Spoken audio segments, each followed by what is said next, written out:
કચ્છથી સમાચાર અંજાર હાઈવે ઉપર એમ્બ્યુલન્સ અને કાર વચ્ચે અકસ્માત સર્જાયો, જેમાં 2 લોકો ઈજાગ્રસ્ત થયા, જેથી બંનેને સારવાર માટે સરકારી હોસ્પિટલ લઈ જવાયા। હાલ તો પોલીસે ઘટના સ્થળે પહોંચીને તપાસ શરૂ કરી છે। એમ્બ્યુલન્સ અને કાર વચ્ચે અકસ્માત થયો, જેમાં 2 લોકો ઈજાગ્રસ્ત થયા છે।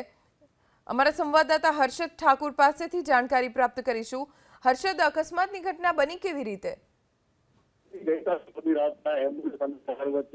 અંજાર હાઈવે ઉપર આવેલા સાપેડા પાસે અકસ્માત જે છે તે સર્જાયો છે, જેનામાં 2 લોકોને ગંભીર ઈજા જે છે તે પહોંચી હોવાના એવા સમાચાર જે છે તે સામે આવ્યા છે।